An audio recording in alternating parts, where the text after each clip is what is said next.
Pourquoi aujourd'hui avoir choisi ce sujet qui va nous être présenté par Biocentre? C'est une expérience de cette interbio qui est co-organisatrice, je le rappelle, pour deux raisons principales.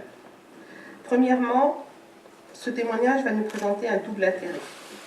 Nous allons avoir la description d'une méthodologie qui va aboutir à des actions concrètes qui ont obtenu la satisfaction des acteurs concernés. Nous sommes dans une démarche, et déjà dans cette première étape de démarche, cette démarche donne satisfaction. Quand on fournit à une interprofession bio des moyens, et ici c'est le CASDAR qui a fourni ces moyens, on voit qu'on est capable d'impulser une dynamique collective qui fait que du producteur au distributeur, on arrive à structurer une filière et à la mettre et à faire progresser. On le fait à travers une méthodologie qui va nous être expliquée et qui, à mon sens, peut servir d'inspiration pour toutes les interprofessions bio, pour arriver à faire la même chose, peut-être dans d'autres territoires, peut-être dans d'autres filières. Donc moi j'avais une question, parce que souvent on dit qu'en bio, plus on augmente les surfaces, plus c'est difficile en fait de produire. C'est-à-dire que certains donc, qui défendent plus, on va dire, les circuits courts, disent voilà, plus on augmente les surfaces, plus c'est difficile de travailler avec la nature, entre guillemets. Est-ce que vous rencontrez ces difficultés, donc étant donné les très grandes surfaces que vous cultivez? Pour mon cas, non. J'ai pas l'impression de subir ce genre de choses, non. Non, sincèrement, non, pour l'instant. Pour ma part, c'est pas une difficulté, c'est plutôt un objectif, quoi. C'est-à-dire produire des grandes surfaces de légumes sur des exploitations en légumes de plein champ. Donc l'objectif, c'est de produire bien l'ensemble des légumes et de mener à bien l'exploitation. L'intérêt de la rotation de légumes, c'est d'une part essayer de valoriser un peu mieux sa terre, essayer de casser un peu le cycle de rotation de notre région, c'est plutôt des céréales à paille principalement, de casser un peu la rotation, d'intégrer une culture à fort chiffre d'affaires où on peut, j'ai envie de dire, dépenser de la main-d'œuvre pour nettoyer au maximum la parcelle, qui permet d'avoir une parcelle quand même derrière assez propre pour faire une céréale, quoi. Donc l'intérêt, il est multiple au niveau de l'agronomie en plein champ. Vous rencontrez pour l'instant, semble-t-il, une stabilité au niveau des prix qui semble être décidée plutôt par les producteurs que par les distributeurs. Est-ce que cela va durer? Et quel écart de prix on constate entre le prix du traditionnel et du bio?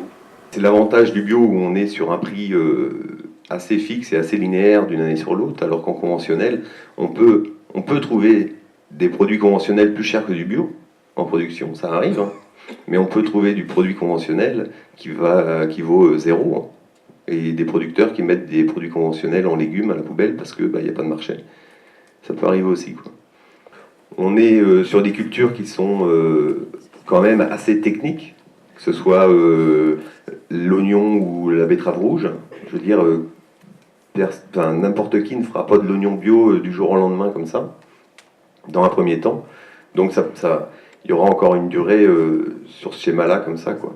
Et mon gros souci, comme je le disais tout à l'heure, c'était plus sur les produits comme la pomme de terre où il y a beaucoup de matériel sur le sol français, à droite comme à gauche, où les techniques sont assez simples, où il y a très peu de désherbage manuel et de choses comme ça à faire sur la culture, où là il y a un plus gros risque. Les filières ne sont pas assez encore mutualisées pour pouvoir pour que nous grossistes, nous on est grossistes spécialisés en produits bio, mais d'autres grossistes puissent aider à la mise en marché. Il y a des choses toutes... je vais vous citer l'exemple, l'année dernière, on avait de la pomme bio d'Argentine qui arrivait, alors qu'il y avait plein de pommes bio ici, et des producteurs n'arrivaient pas à commercialiser de la pomme bio. Nous, on n'a jamais commercialisé de la pomme bio d'Argentine, mais c'est pour voir l'exemple, c'est-à-dire que, et j'ai interrogé, je suis allé voir le confrère, le concurrent, pour savoir pourquoi il y avait de la pomme bio d'Argentine. Sa réponse a été simple, il m'a dit « j'ai jamais pu trouver un interlocuteur pour avoir de la pomme bio française ».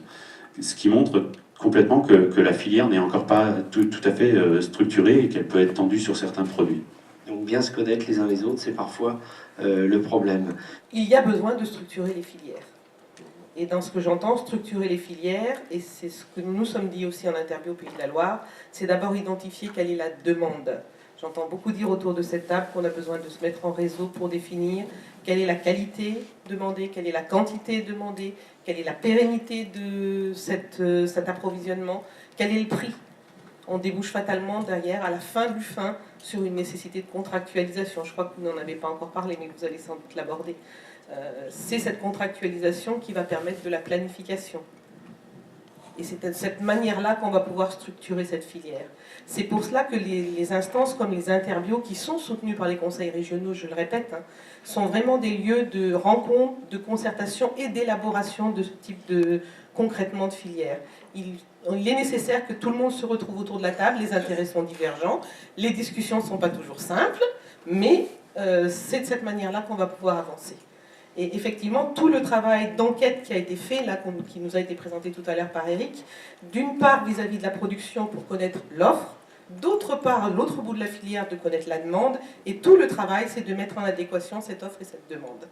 J'ai bien aimé aussi tout à l'heure l'intervention de Samuel, qui nous dit qu'il faut aussi dire aux clients que les contraintes de la bio, c'est ça, et qu'effectivement, on ne va pas lui donner des pommes de terre nouvelles au mois de décembre, ni des tomates au même mois, et que par contre, la ratatouille, ça va être l'idéal en plein été. Et on a besoin aujourd'hui de rappeler ces évidences-là, parce qu'elles se sont perdues. Informer, éduquer le consommateur. Ce travail-là, c'est un gros travail qui est indispensable dans la filière. Absolument. Et tout cela peut se faire sur ces lieux de concertation. Je le redis, c'est pas simple, ça existe, c'est énorme déjà que ça existe. On a des moyens qui ont toujours besoin d'être renforcés, c'est évident, mais on doit y arriver et on y arrivera tous ensemble. Et pour lutter contre cette surproduction que j'entendais tout à l'heure dire, je crois qu'effectivement un gros écueil qui est à éviter par rapport à ce qui a été fait avec le conventionnel, c'est d'éviter d'arriver à ces surproductions. Et la contractualisation est un moyen. Merci à vous.